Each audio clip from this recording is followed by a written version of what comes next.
यः सर्वत्र अनभिस्नेहस्तत्तत्प्राप्य शुभाशुभम् नाभिनन्दति न त्वेष्टि तस्य प्रज्ञा பிரதிஷ்டிதா.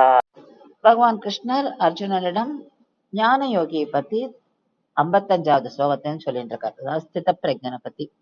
அந்த 55வது ஸ்லோகத்தை சொல்லும் போது அவர் அந்த ஞான யோகிக்கு ஆசையே கிடையாது. அதாவது இந்த மெட்டீரியல் லைஃப்ல எந்த ஆசையும் கிடையாது. அவருடைய மனது ஒரே நிலையில இருக்கு அப்படின்றது. அடுத்த ஸ்லோகத்துல இந்த ஞானயோகி புலன்களை அடக்கிறார். ஆனா முன்வாசனைகளால அவருக்கு அப்பப்போ அந்த வெறுப்பு வருது. ஆனா அதை எப்படி அவர் கண்ட்ரோல் பண்றார் அப்படின்னு. அதாவது ஞானிகளோட டிஃப்ரெண்ட் கிரேட்ஸ் ஆஃப் ஞானயோகி பத்தி சொல்றவர். அடுத்தது இந்த ஸ்லோகத்துல இந்த ஞானி வெளிப்புலன்களை அடைக்கிறார்.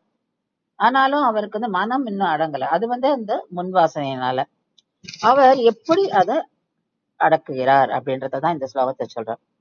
அதாவது இனியவை என்று அவர் நமக்கு வந்து சில பொருட்கள்லாம் இருக்கும், அதாவது சந்தோஷம் கொடுக்கிற பொருட்கள், அத ஞானி உதாசீனமாக வைக்கிறார். அதாவது அதை வந்து அதற்கு தள்ளி இருக்கார்.